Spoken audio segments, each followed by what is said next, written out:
Hello everyone, my name is Anggis Manu. In this video, I will discuss managing individual stress in organizational behavior. Behind every full meeting schedule, every approaching deadline, and every ambitious organizational goal lies one often overlooked element: individual stress. It is the shadow that lingers behind workplace enthusiasts, silently recording motivation, productivity, and even mental and physical well-being. Stress is not merely a passing sense of fatigue or temporary pressure. It is a psychological response to environmental demand the individual perceive as extending their personal recreation or ability within the context of organizational behavior.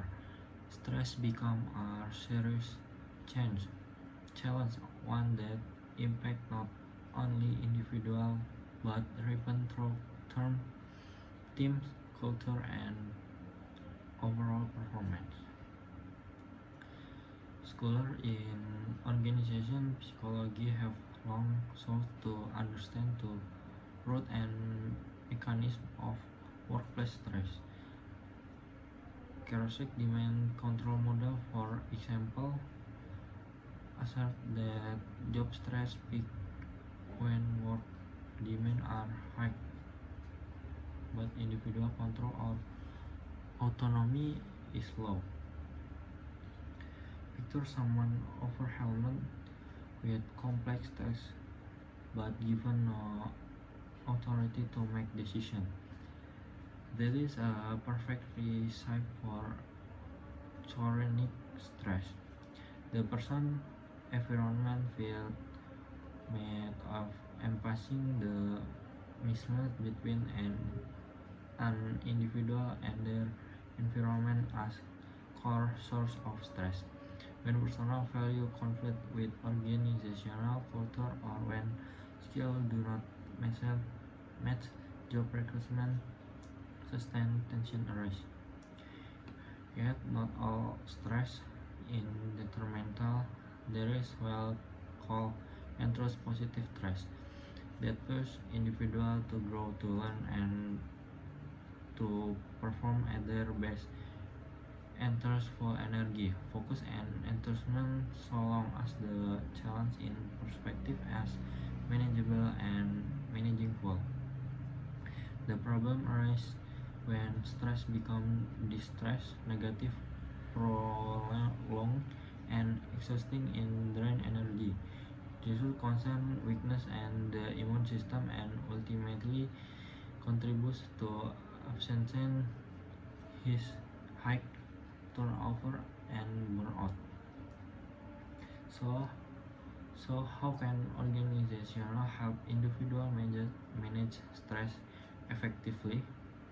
First and foremost, through collective awareness. A health work culture being the recognition that both pressure and burnout they already taken the first critical step. Second, by design, human and realistic work structure.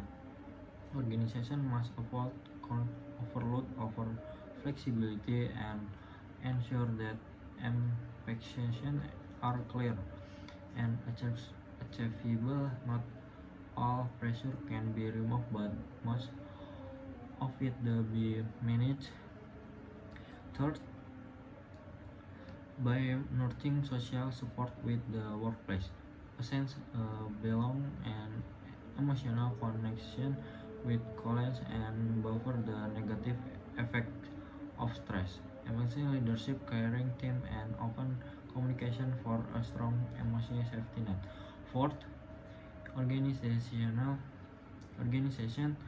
must provide access to copy resources, stress management, workplace mental health, counseling, employee wellness program, or even the profit zone in the office. The research to coping ecosystem, the greaten the individual resilience. And finally, it is essential for individual to build self-awareness, recognizing the cycle of stress, understanding personal training, and taking proactive measures like exercise, mindfulness, or time management are all acts of inner leadership. Stress is a part of life. It cannot always be avoided, but it can always negative in working world that is fast-paced, competitive, and ever-changing. The ability to manage stress is not luxury; it is a necessity. Organizations that care for their employees' physiological well-being are not just more humane; they are more effective because from calm come with dissection, from healthy teams and bold innovation, and from stress-aware culture emerge resilient, high-performance organization.